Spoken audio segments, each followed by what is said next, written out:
China did not announce a crisis or signal panic, and on the surface everything continued to look calm, controlled, and carefully managed through familiar official language. Factories kept running, exports continued, markets behaved normally, and public messaging focused on patience, stability, and long-term planning rather than urgency. Yet, beneath that calm surface, a strategic shift had already begun, unfolding quietly and deliberately without any public explanation or dramatic external trigger.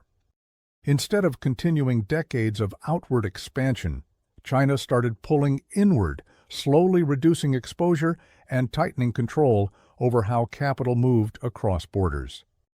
This was not a reaction to a single shock or headline event, but a gradual adjustment designed to lower vulnerability before pressure forced visible change.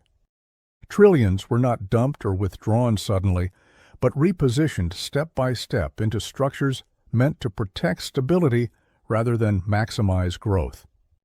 To most observers, nothing appeared broken, which is exactly why this transition mattered more than any loud crisis announcement.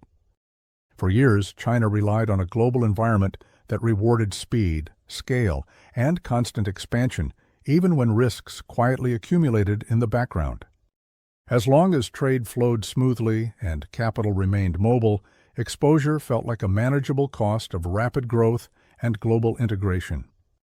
That environment began changing before most people noticed, as geopolitics, finance, and trust between systems slowly hardened. Trade disputes, sanctions, and export controls signaled that economic ties were no longer treated as neutral or permanent. At the same time, global finance became more political, turning access to markets, currencies, and payment systems into leverage. For a system as large as China's, that shift introduced a new category of risk that could not be solved with growth alone. Dependence on external demand and foreign capital started to look less like opportunity and more like vulnerability. Domestic challenges added pressure as well, especially rising debt, slowing productivity, and limits to the old investment-driven model. Real estate, once a growth engine, became a source of fragility that required containment rather than expansion. Local governments relied heavily on land sales and borrowing, tightening the link between finance and political stability. These internal constraints reduced China's tolerance for external shocks it could not fully control. Instead of waiting for a crisis to force adjustment, policymakers chose to act earlier while options were still flexible. Pulling capital inward allowed greater control over liquidity, credit allocation, and strategic industries. It also reduced the ability of foreign systems to influence China through financial pressure or sudden capital withdrawal. This was not a retreat from the world, but a recalibration of exposure to match a less predictable environment. China was preparing for a future where access could be restricted, disrupted, or weaponized without warning. By moving gradually, the shift avoided alarming markets or provoking immediate reactions from other countries. Quiet adjustments preserve stability while changing the underlying direction of the system. The timing mattered because once growth slows, every external shock becomes more expensive to absorb. Acting early kept the adjustment voluntary rather than forced by events. From the outside, this looked like caution. From the inside, it was strategic insulation. China was not closing itself off, but it was narrowing the channels through which pressure could enter. That choice reflects a broader lesson about power in a fragmented world. When systems become contested, resilience matters more than maximum openness. And resilience is built before stress becomes unavoidable, not after. This is why the shift began when headlines still sounded calm. Because waiting for visible trouble would have meant waiting too long. When people imagine trillions moving, they picture panic, collapsing markets, and headlines screaming that something has gone wrong. In reality, the largest money shifts almost never look dramatic because drama itself creates risk that big systems try to avoid. China did not sell everything or pull money out overnight because sudden moves would have exposed weakness and invited reaction. Instead, changes happened through policy tweaks, reserve management, capital controls, and incentives that slowly redirected flows. Each individual move looked small, technical, and boring, which is exactly why they escaped public attention. But when many small decisions point in the same direction, the combined effect becomes enormous over time. Money that once flowed outward more freely started circulating inside the system, funding domestic priorities instead of foreign exposure. Rules around capital movement quietly tightened, making it easier to keep money in and harder to move it out quickly. This was framed as stability, not restriction, which made it easier to accept and easier to justify. Foreign investments became more selective, with preference given to areas that aligned with long-term strategic goals. At the same time, China reduced reliance on channels it did not fully control, especially those tied to foreign policy risk. None of this required announcements, because announcements create expectations, and expectations create pressure. Quiet adjustments allow systems to change direction without admitting that direction has changed. To outside investors, China still looked open, functional, and engaged with global markets. But the balance between openness and control was slowly shifting beneath the surface. This is how large systems protect themselves without triggering fear or retaliation. They change incentives first, knowing behavior will follow naturally. Over time, businesses adapt, capital adjusts, and new patterns form without confrontation.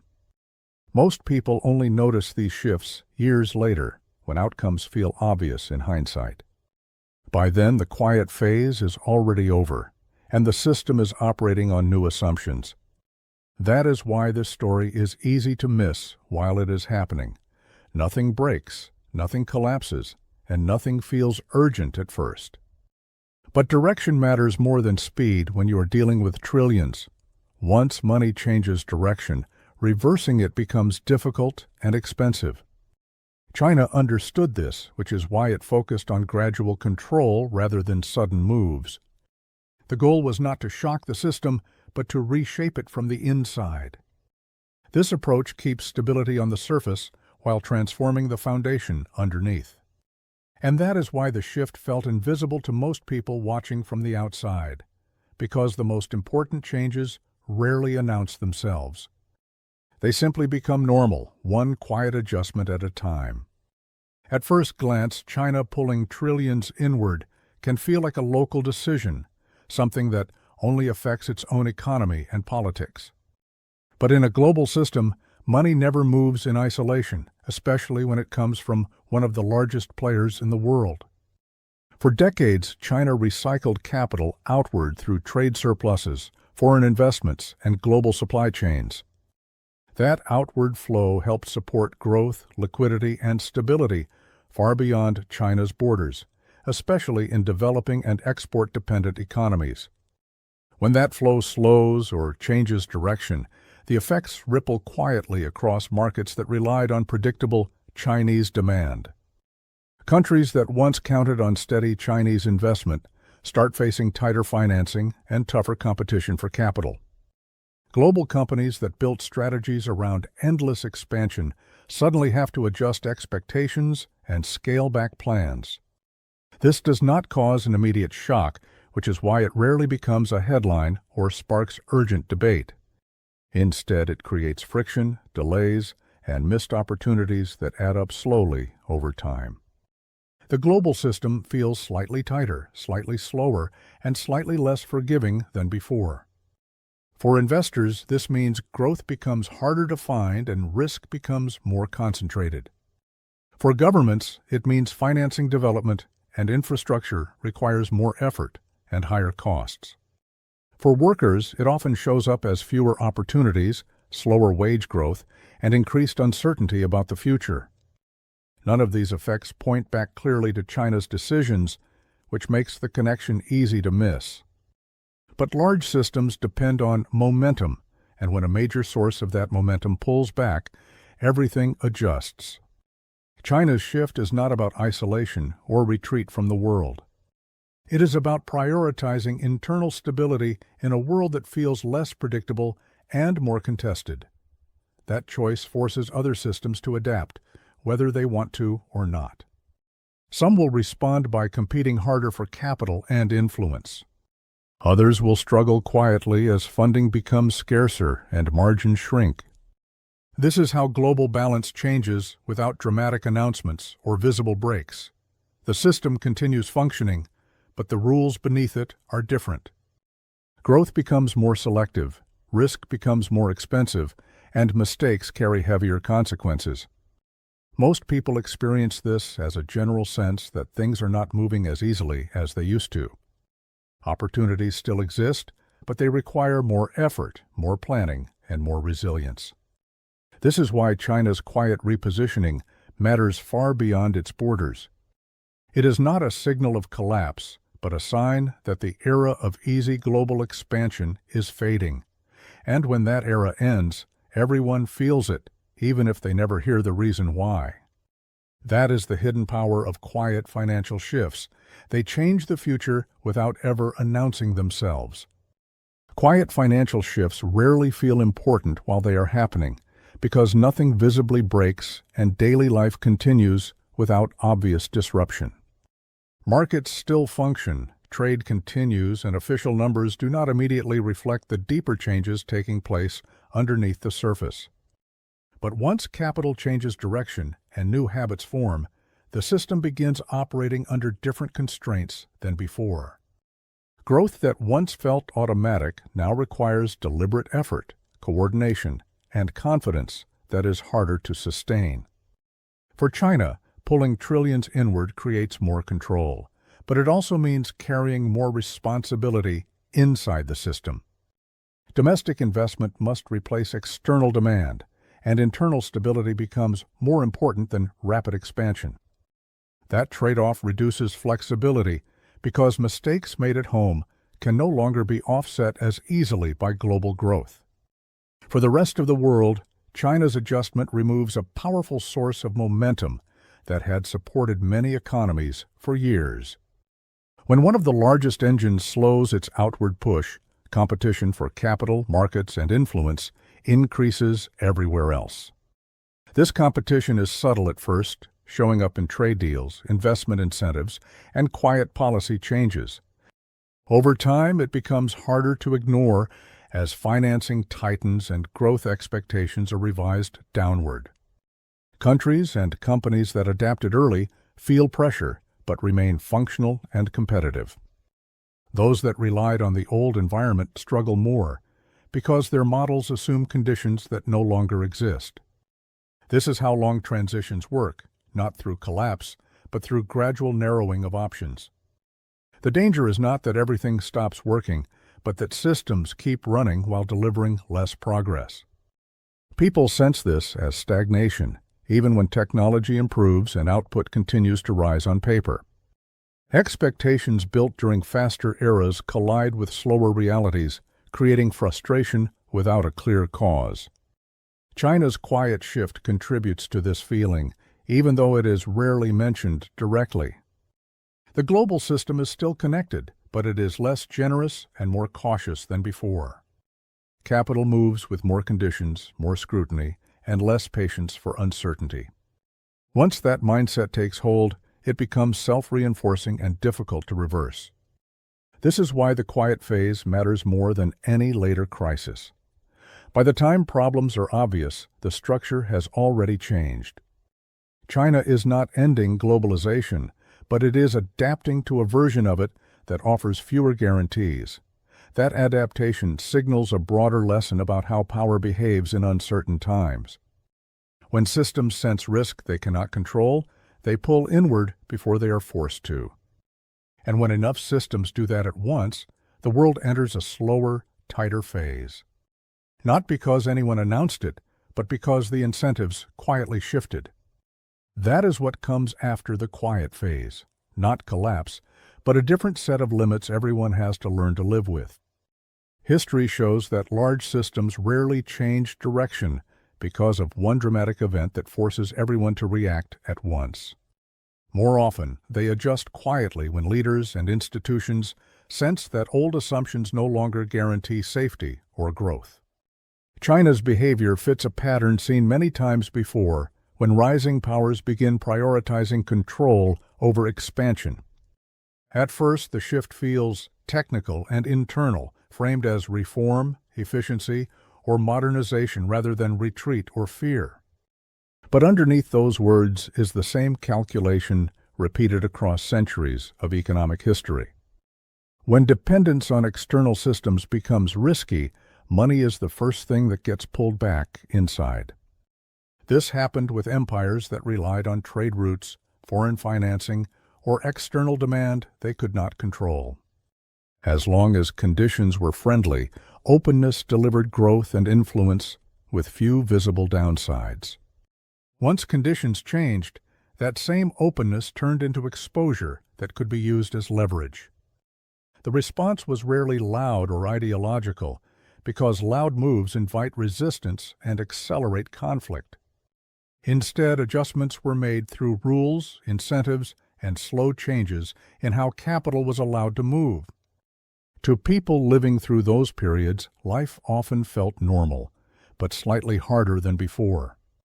Opportunities still existed, but they required more effort, more connections, and more caution. Growth did not disappear, but it became uneven and more tightly managed by those in power. China's quiet repositioning follows that same logic in a modern financialized world.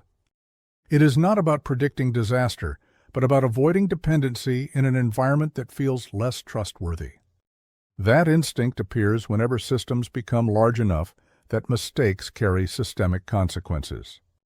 What makes this phase dangerous is that it rarely feels urgent while it is unfolding. Because nothing collapses, pressure to adapt spreads slowly and unevenly across society. Some sectors adjust quickly, others lag behind, creating gaps that widen over time. Those gaps are often blamed on culture, policy, or leadership rather than on deeper structural change. By the time the pattern becomes obvious, expectations have already shifted downward. People stop asking when things will speed up again and start adapting to slower progress as normal.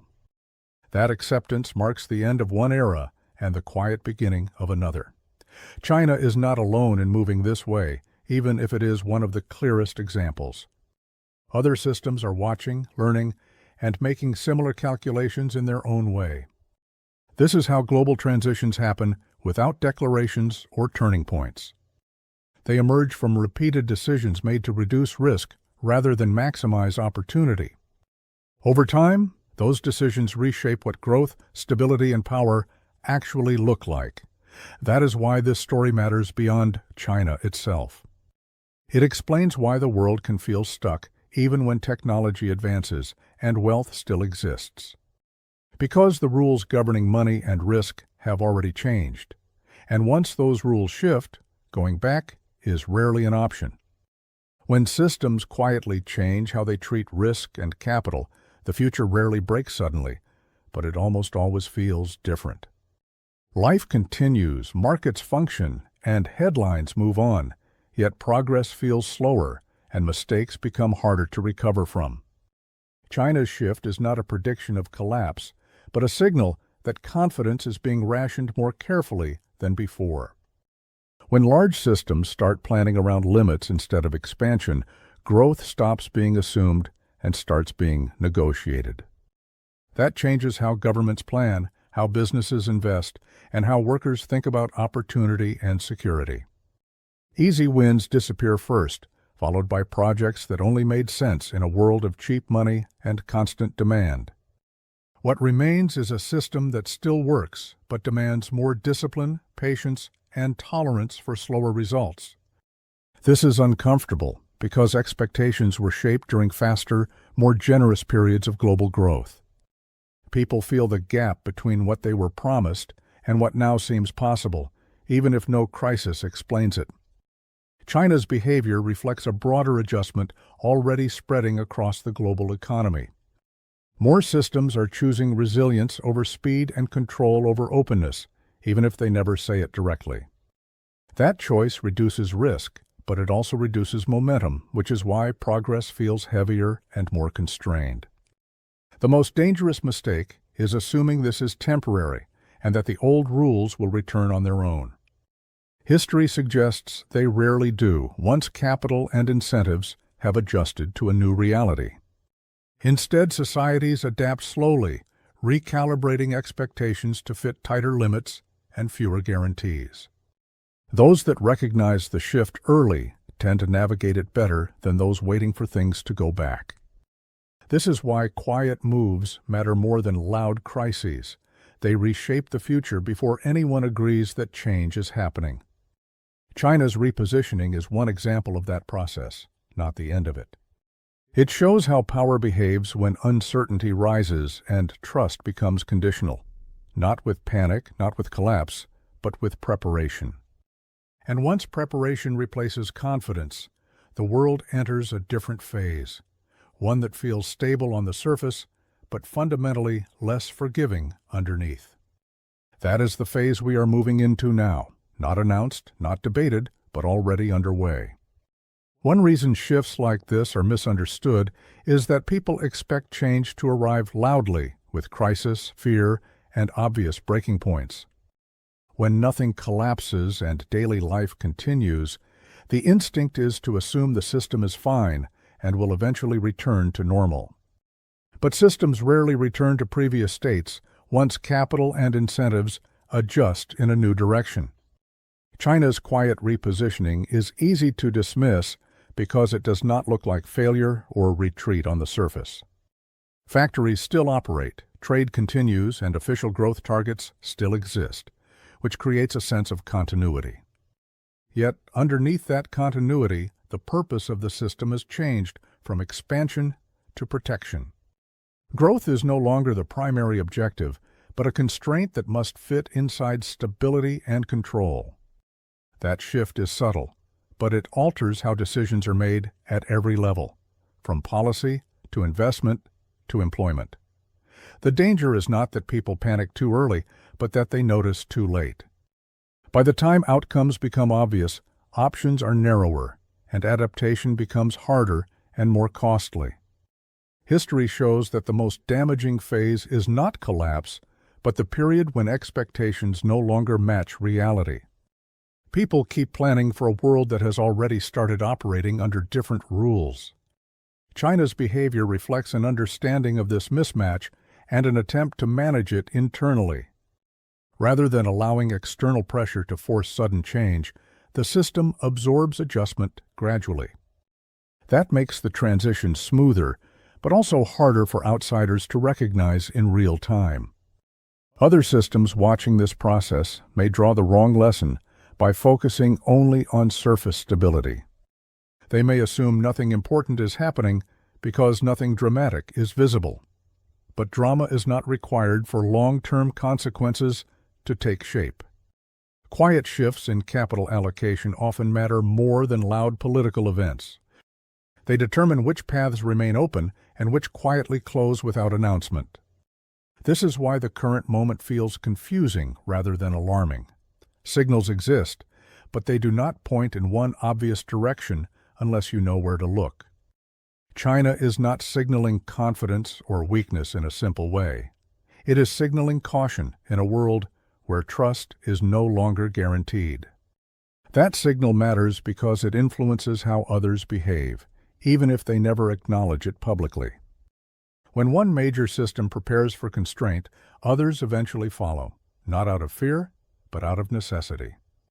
And that is how global conditions change without consensus or warning. What makes moments like this dangerous is not collapse, but familiarity, because systems often look strongest right before they stop working the same way. People keep using old maps to navigate a landscape that has already changed beneath their feet, and progress quietly slows. China's repositioning does not announce a new world order, but it confirms that the old one no longer feels reliable to its largest players.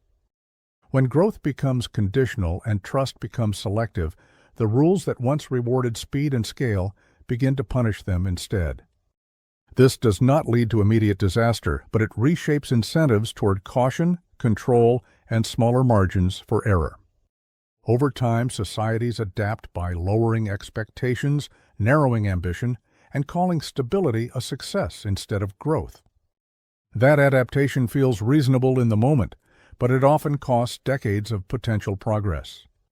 History shows that once systems settle into this mode, reversing it becomes extremely difficult without major disruption. The most important lesson is not about China specifically, but about how power behaves when uncertainty rises. Money moves first, quietly and defensively, long before politics, culture, or public opinion catch up.